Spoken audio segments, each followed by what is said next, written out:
नमस्कार, जय श्री कृष्णा। आज हम आपको बताने जा रहे हैं कि यदि आप धनु लग्न के जातक हैं या फिर आप धनु राशि के जातक हैं तो ग्रहों का संचरण सितंबर 2020 में किस तरह से आपको प्रभावित करने जा रहा है, इस विषय की जानकारी हम इस वीडियो के माध्यम से आपको देने जा रहे हैं। तो सबसे पहले आपको जानना होगा कि यदि आप धनु लग्न और धनु राशि के जातक हैं तो शुक्र को छोड़कर बाकी सारे ग्रह आपके लिए शुभ होते हैं। ठीक है, शुक्र ही एक ऐसा ग्रह है जो अशुभ होता है धनु लग्न और धनु राशि वाले जातकों के लिए, और बाकी सारे ग्रह बहुत शुभता लिए हुए उनको प्रभाव देते हैं अपनी दशा, महादशा और अंतरदशा में। तो अब आपको जानना होगा कि यदि प्रथम भाव में आपके 9 नंबर विद्यमान है तो आपका लग्न जो है धनु हो गया। यदि आपके 1 से लेकर 12 भाव में किसी भाव में 9 नंबर विद्यमान है और वहीं पर चंद्रमा विद्यमान है तो आपकी जो राशि है वह धनु हो गई। और धनु राशि पर इधर शनि का प्रभाव सबसे ज्यादा दिख रहा है क्योंकि शनि का जो ट्रांजिट है वह 2nd हाउस में है। और जो भी धनु लग्न और धनु राशि के जातक होते हैं उनके एक प्रवृत्ति उनकी एक ऐसी होती है कि वो निरंतर काम करते रहते हैं, वो कभी बैठने की प्रवृत्ति उनकी नहीं रहती है, वो कुछ ना कुछ काम करते ही रहते हैं। ये बड़ी ही खास क्वालिटी जिसको हम कहते हैं ना कि बहुत निठल्ला व्यक्ति है, ऐसे व्यक्ति नहीं होते हैं धनु लग्न और धनु राशि वाले जो जातक होते हैं। चाहे आपके लग्न में धनु राशि का उदय हो रहा है या आपकी राशि उदय है, राशि धनु है, तो इन दोनों का प्रभाव आपके पूरे व्यक्तित्व पर देखने के लिए मिलता है। कान, चेहरा और कंठ बड़े होते हैं जो भी धनु लग्न और धनु राशि के जातक होते हैं। ऐसे व्यक्ति जो होते हैं वह बड़े ही साहसी होते हैं, बड़ी प्रगल्भ वाणी उनकी होती है और काफी कुछ एक क्योंकि बृहस्पति लग्नेश होता है तो ये प्रभाव लिए हुए उनका पूरा व्यक्तित्व होता है। अगर आपके जन्म पत्री में लग्न में ही, यानी अगर आपका लग्न धनु है और आपकी राशि धनु है तो अगर लग्न में ही इस समय बृहस्पति का जो है वो ट्रांजिट हो रहा है, ठीक है, धनु राशि में ही बृहस्पति देव जो है वह संचरण कर रहे हैं और 13 तारीख से वह मार्गी हो जाएंगे, यानी 13 सितंबर से धनु राशि में बृहस्पति जो है वह मार्गी हो जाएंगे। तो अगर आपका स्वास्थ्य पहले से बिगड़ा हुआ था तो वो धीरे धीरे वह सुधार की तरफ आएगा। मन आपका बहुत खुश होगा, आनंदित होगा और आशावादी विचारधारा लिए हुए पूरा ये एक जो समय होगा वह होगा। वैसे आपको 12 से 13 महीने तक गुरु का संचरण होता है एक राशि और एक भाव में, तो ये अंतिम जो पड़ाव है इसका, क्योंकि नवंबर में 20 नवंबर के बाद वो घर बदल लेंगे, यानी वह मकर में चले जाएंगे। तो सितंबर और नवंबर, हाफ नवंबर का जो महीना है ये कुछ आपको प्रदान कर सकता है और समाज में, प्रतिष्ठा में आपकी एक वृद्धि होती हुई दिखेगी, ठीक है। लेकिन एक जो निगेटिव पॉइंट्स है, अगर आपकी राशि धनु है तो ऐसे लोगों के साथ कुछ आपकी जिस जगह पे आप काम करते हैं वहाँ से हटने की एक समस्या आ सकती है या फिर आई होगी आपके पीछे महीनों में, ठीक है। और धन की भी हानि वहाँ पर हुई होगी, ठीक है। तो वो आप देख रहे हैं कि एक जो वो तो पूरे विश्व पे आया है जो कोरोना को लेकर है, लेकिन फिर भी ये धनु राशि वाले लोगों के लिए इस तरह की प्रवृत्ति और इस तरह की समस्या से उनको जूझना पड़ा है। लेकिन 13 तारीख के बाद से वो समस्या से समाधान उनको मिल जाएगा और बुद्धि में थोड़ी सी आपको एक मंदता देखने के लिए मिलेगी सितंबर 2020 में, ठीक है। तो आपको थोड़ा सा यहाँ पर संभल कर रहना होगा। आप हो सकता है अपने जन्म भूमि का, जन्म स्थान का आप त्याग कर दें, हैं, खर्चे आपके बहुत ज्यादा हो जाएंगे।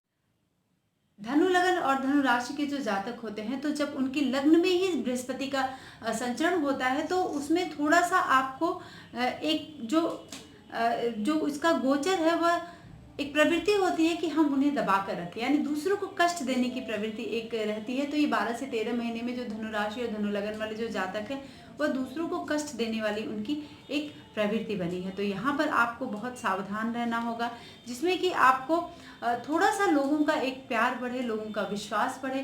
तो बृहस्पति जब मार्गी होंगे 13 सितंबर से तो ये स्थिति थोड़ी सी आपकी सामान्य होगी, है ना, जो बहुत परेशान करने वाली थी अभी तक। अब देखिए कि 2nd हाउस और 3rd हाउस का जो स्वामी है, लॉर्ड है, वह शनि है आपका। शनि की स्थिति, यानी शनि आपके मार्केस है और पराक्रम भाव के स्वामी शनि है। तो यहाँ पर आपको शनि से संबंधित चीजों पर, यानी जब शनि द्वितीय भाव में संचरण करते हैं और 2.5 वर्ष तक, वह 24 जनवरी से यहाँ पर शनि का संचरण बना हुआ है, तो शनि का जो संचरण है वह आपके गोचर काल में आपके, चाहे वह शरीर से जुड़ा हुआ सुख है, आपके परिवार से जुड़ा हुआ सुख है, धन से जुड़ा हुआ सुख है, तो इन सब बातों में आपको यहाँ पर प्रभावित कर सकता है। यानी ये इसमें कमी आपको यहाँ पर शनि प्रदान कर सकता है। लेकिन अब चूंकि उनका जो स्वाभाविक जो उसका गुण है, उसके बल पर आपको वह धन से संबंधित चीज़ों में दो चार कराएगा। यानी धन टिक नहीं पाता है। ऐसी स्थिति में जब शनि सेकंड हाउस में संचरण करेंगे तो, और 29 सितंबर तक ये यहाँ पर वक्री रहेंगे, तो वक्री रहने की वजह से वह आपके लग्न को भी यहाँ पर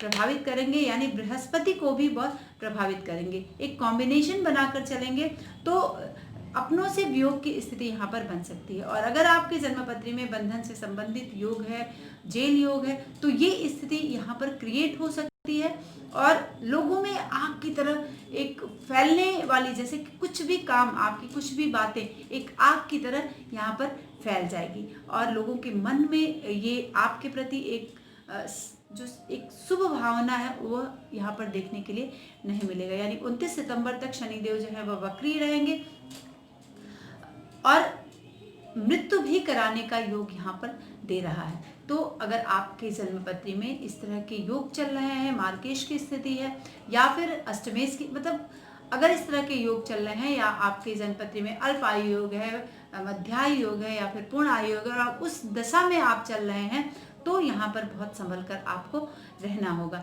विदेश यात्रा आपको करनी पड़ सकती है और मित्रों की सलाह से आपको, लोगों से आपकी शत्रुता जो है वह बढ़ सकती है। ठीक है, तो यहाँ पर आपको बहुत सावधान होना पड़ेगा, जिसके लिए आपका धन भी खर्च हो सकता है, आपका मन भी बहुत व्यतीत हो सकता है। तो इन सब चीज़ों पर आप बहुत ध्यान दें। अगर आप धनु लग्न और धनु राशि के जातक हैं तो पैसे को लेकर आपको सितंबर 2020 में बहुत सावधान रहना है, क्योंकि आपको ये फेवर जो है वो मन में थोड़ी सी आपको खर्चे आपके बढ़ सकते हैं, जिससे कि आर्थिक संकट उत्पन्न हो सकता है। ठीक है, कर्ज हो सकता है कि लेना पड़ जाए, ये भी स्थिति बन सकती है, जिसको आपको ध्यान में रखना है। लेन देन में बहुत सोच समझ के आपको चलना है, नहीं बहुत ज़्यादा अगर आपने उदारता बरत दी तो आपको हानि उठानी पड़ सकती है धनु लगन और धनु राशि वाले जातकों के लिए, क्योंकि द्वितीय भाव का जो शनि का जो ट्रांजिट है वो आर्थिक संकट थोड़ा सा देता है ना, जिसको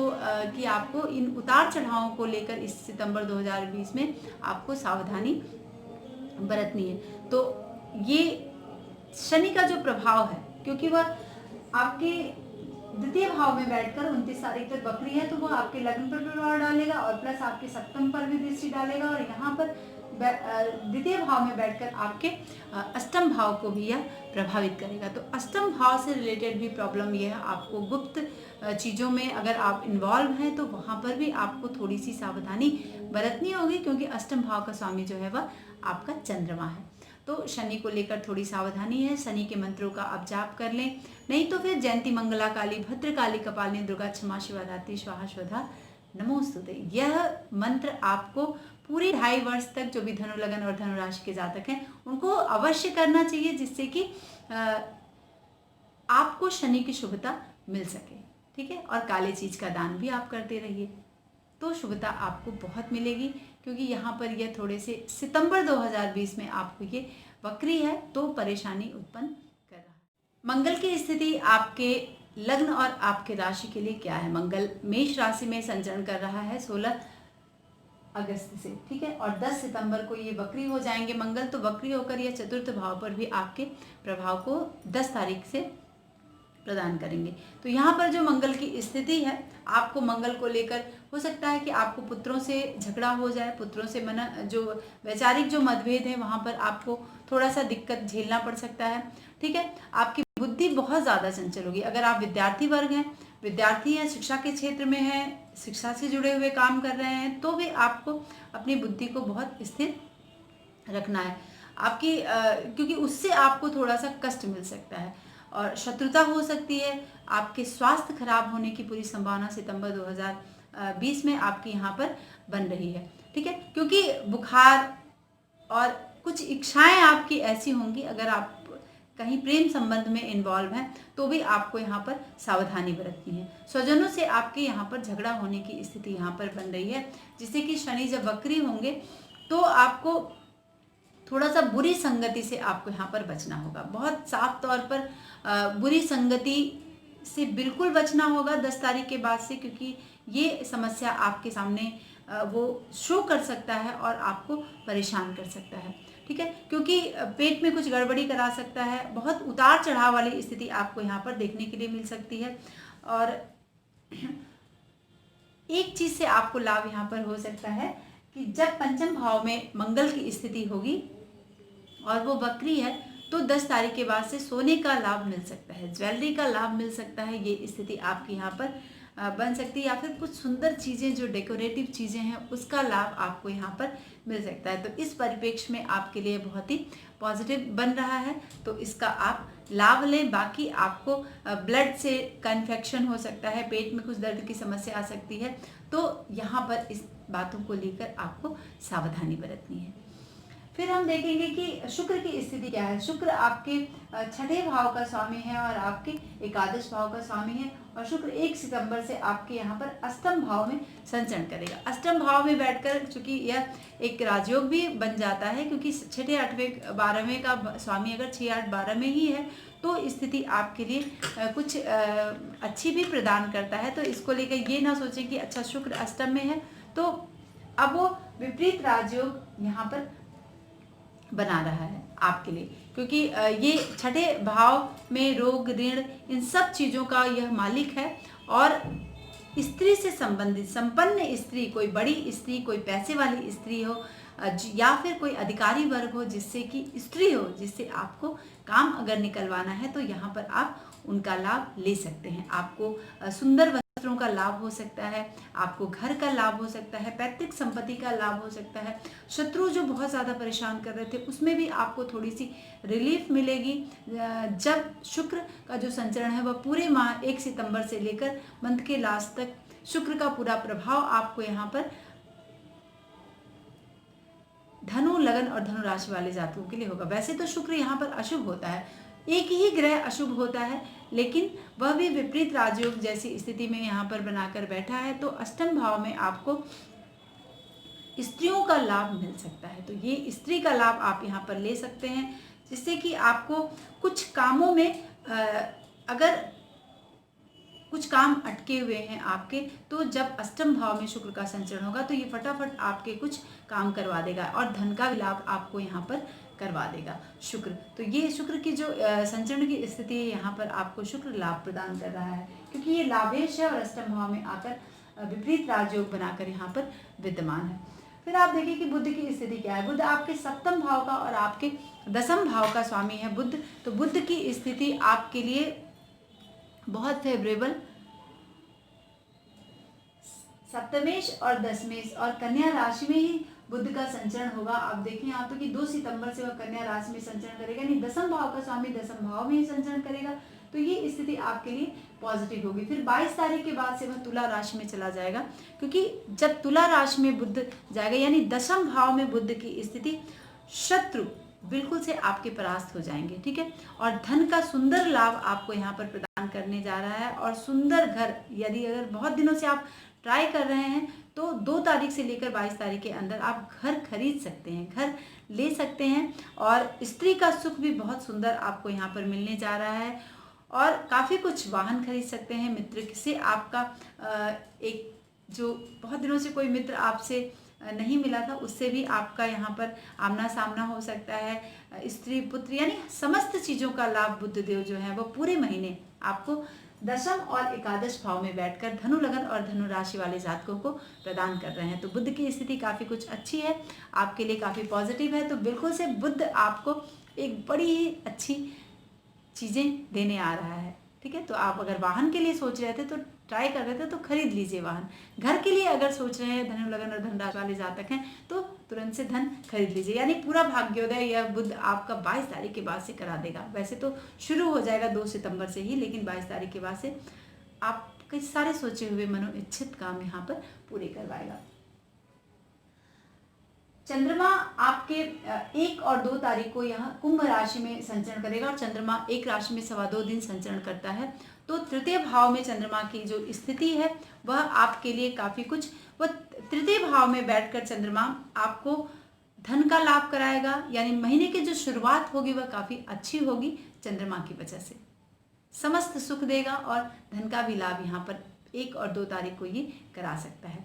फिर चतुर्थ भाव में आएगा 2, 3, 4 तारीख को, यानी वह चंद्रमा बृहस्पति की राशि में संचरण करेगा जब चतुर्थ भाव में, तो ये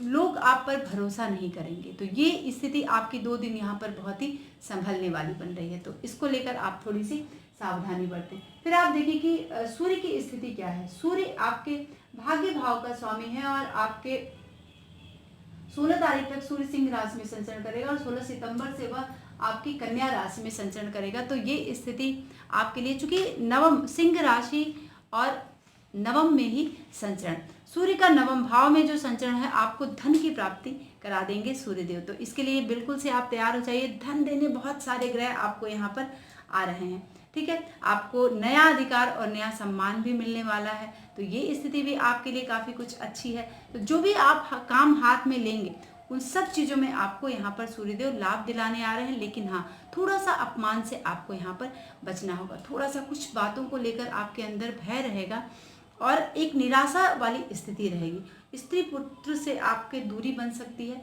इसको लेकर भी आप यहाँ पर सतर्क रहें थोड़ा सा। लेकिन फिर भी सूर्यदेव बाकी कुछ कामों के लिए धन के मामले में काफ़ी कुछ पॉजिटिव करेंगे और जब वह दसम भाव में संचरण करेंगे तो ये स्थिति यानी समस्त कार्यों में सफलता प्रदान करेंगे, क्योंकि यहाँ पर बुधादित्य योग का निर्माण कर रहे हैं। बुध और सूर्य एक साथ दसम भाव में संचरण करेंगे, तो ये स्थिति आपके लिए काफ़ी कुछ पॉजिटिव बनने वाली है, ठीक है। तो यहाँ आपको बहुत सावधानी पूर्वक इन सब बातों को लेकर चलना है और धन के लिए, सुख के लिए ये काफ़ी कुछ पॉजिटिव है। लेकिन आपको 100% में सिर्फ 20% यहाँ पर थोड़ा सा शनि की वजह से दिक्कत आ रही है, मंगल की वजह से भी थोड़ी सी दिक्कत आ सकती है, क्योंकि चूंकि पंचम भाव का स्वामी पंचम में ही बैठे, लेकिन जब वक्री होगा तो थोड़ा सा वहाँ पर थोड़ा सा आपको संभलने की ज़रूरत है। बाकी चीज़ों के लिए आपको बहुत शुभता मिल रही है, तो शनि का उपाय कर लें और मंगल के लिए आपको थोड़ा सा गायत्री मंत्र का जाप करना है। पुरुष वर्ग ही गायत्री मंत्र का जाप करें, न कि स्त्री वर्ग, ठीक है। तो और हाँ, एक बड़ा संचरण हो रहा है राहु और केतु का। आप देखिए कि राहु देव जो है 6ठे भाव में संचरण करेंगे और 19 तारीख से इनका प्रभाव आपको वृष राशि में देखने के लिए मिल जाएगा। लेकिन जो पूर्ण जो प्रभाव है वह मृगशिरा नक्षत्र के द्वितीय चरण में आपको वृष राशि में यानी 6ठे भाव में राहु का संचरण होगा, तो आपको काफ़ी सुखता। 6ठे भाव में जो राहु है, राहु देव जो है काफ़ी सुख प्रदान करते हैं। 18 महीने एक राशि में संचरण करेंगे और चंद्रमा नक्षत्र देवता के स्वामी हैं, तो ये स्थिति आपके लिए काफ़ी शुभदायी राहु के लिए बन रही है। लेकिन द्वादश भाव में कर्ज लेने वाली स्थिति यहाँ पर आपकी बना सकता है, ठीक है। खर्चे कराएगा और कर्ज लेने की स्थिति बना सकता है इन 18 महीनों में। तो चूँकि यह 23 तारीख से संचरण करेगा, उसके पहले आपके लिए काफ़ी कुछ पॉजिटिव है। 22 तारीख के बाद से थोड़ा ये जो केतु की वजह से थोड़े से खर्चे बढ़ सकते हैं, बाकी राहु बहुत पॉजिटिव स्थिति में है। तो मिलते हैं मित्रों नए विषय के साथ नए वीडियो में, और आज के लिए बस इतना ही। अगर आपको हमारा विषय पसंद आता है तो अपने दोस्तों में साझा ज़रूर करें। नमस्कार, जय श्री कृष्ण।